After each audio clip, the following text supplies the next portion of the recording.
Hi, it's CreativeSarah here.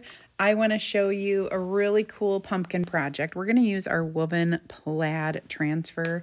Yes, that ever so popular transfer is back.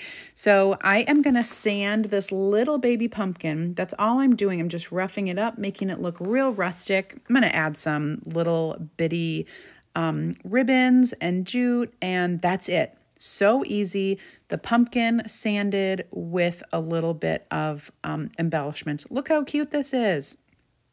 Next, I'm going to take our medium pumpkin. I'm going to use the transfer, and I'm just going to place it under there. And I'm going to mix a little bit of our storm and our bright white chalk paste together to make a light gray. And I'm just going to chalk it up, get those stripes on there. Perfect. This is going to turn out adorable. I'm using all neutrals, so this will go with any decor. Now the big pumpkin. Same thing. I'm going to chalk it up. I didn't even clean the transfer, but this time I'm going straight in with the storm. Dark storm, so the regular color, doing stripes this way, and they are all haphazard. I am not looking for perfect transfers. Dry it. Now I'm going to turn it, and we're going to do a little plaid on here. So the woven stripe.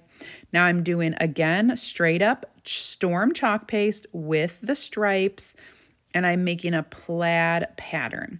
When I peel this up, you'll see, and then I'm going to ruin it. Wait till you see. I'm not really ruining it, but I'll show you what I'm talking about. Cute plaid, right?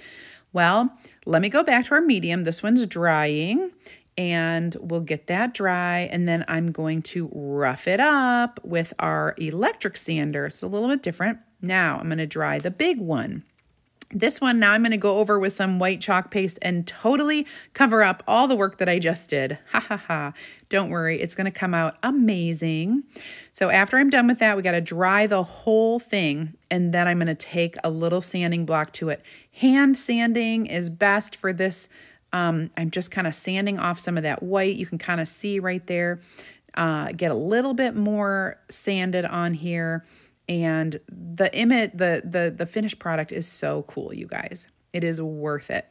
Okay, so check that out. Now I'm going to embellish both of these with very similar pieces of ribbon and jute, and I've strung some natural beads. Look at that. Look how cool these are. You guys, anybody can do this. It's a great DIY.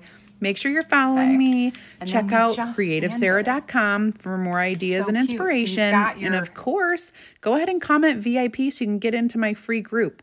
Thanks for watching, everybody. Enjoy.